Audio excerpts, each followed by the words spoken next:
তো এই যে আমি ভেজিটেবল কারি বসাবো এখন। তো আমি আগে মাংসটা সেদ্ধ করি।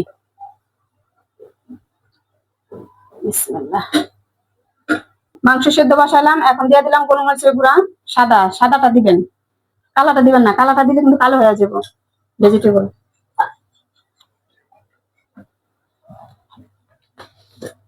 আদা রসুনের পেস্ট, এই যে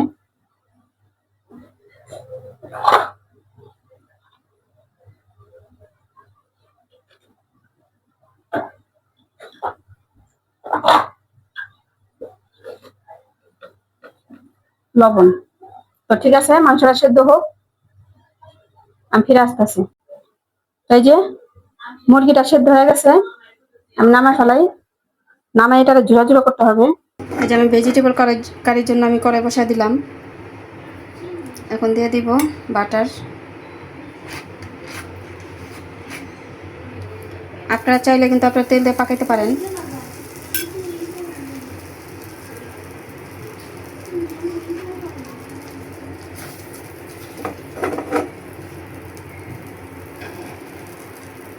আর দিয়ে দিলাম রসুন কুচি।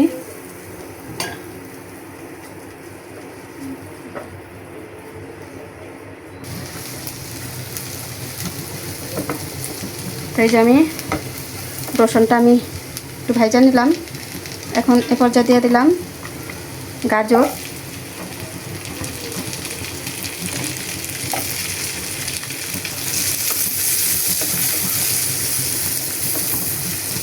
কি আজব আজব খাইতে মন চায় আমার মাইয়া করে ভাই।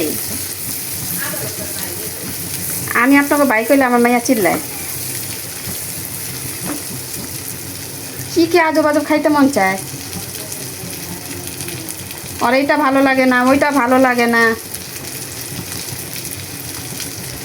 তারপরে দিয়ে দিলাম লুইবা।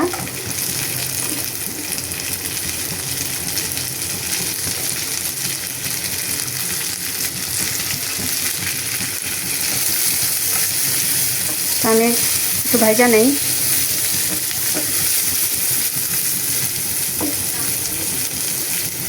কফিও দিয়ে দিলাম।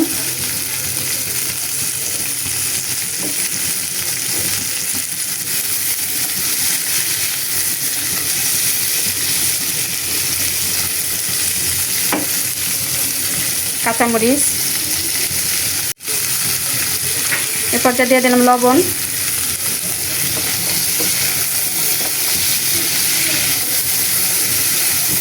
আমার বোনেরা, আমার ভাইয়ারা, আমার মেয়ে গত আজে বাজে খাইতে ইচ্ছা করে কেন, একটু কমেন্ট করুন তো আপনারা। আমি পেঁয়াজ দিয়ে দিলাম।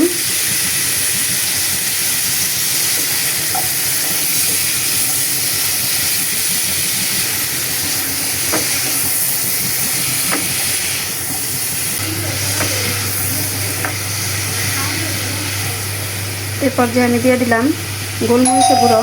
এই যে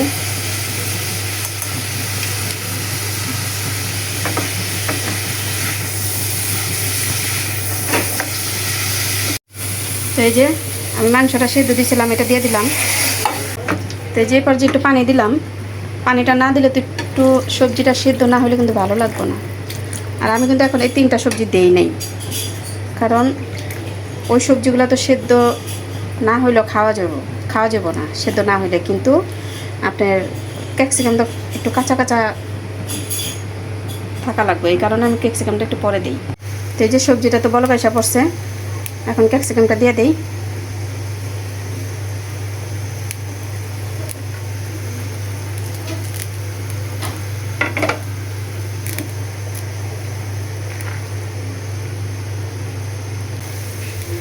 এই যে আমি টেস্টিং সল্ট দিয়ে দিতেছি।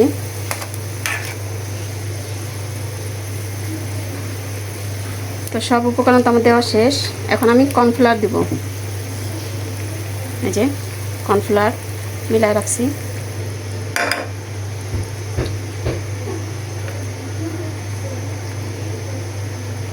এই যে সবজি কিন্তু আমার হয়ে গেছে, একদম রেডি। সবজিটা একদম রেডি হয়ে গেছে। এই যে সবজি কিন্তু হয়ে গেছে, সবজি আমার রেডি। এখন আমি সবজিটাও নামায় ফেলাবো। তো ঠিক আছে, এখন আমি এটা নামাই, তারপর আমি বাইরে দেখাই আপনাদের। তো আমার আজকে চাইনিজ আইটেম কেমন লাগলো আপনারা জানাবেন। অনেক সময় লাগছে, তাই আমি আজকে 3টা রেসিপি তো আপনাদের দেখাইলাম, কিন্তু আজকে 3টা রেসিপি আমি দিব না, আমি দিব একটা রেসিপি। প্রথমে রাইস দিব, তারপরে দিব হলো কারি, মুরগির কারি, তারপরে দিব সবজির কারি। 3 দিনে 3টা রেসিপি দেখবেন। একসাথে দিলে আপনারা দেখতে পারবেন না, কারণ ভিডিও অনেক লং হয়ে গেছে, এই জন্য আমি একবারে দিতে পারবো না, আমি আলাদা আলাদা দিব। তো আমার আজকে পাক কেমন লাগলো জানাবেন। আপনারা তো দেখলেন কিভাবে পাকাইলাম, তো আপনারা পাকায় খায়েন, আর আমার রেসিপি কেমন লাগলো জানাইবেন। তো ভালো থাকেন, সুস্থ থাকেন, আল্লাহ হাফেজ।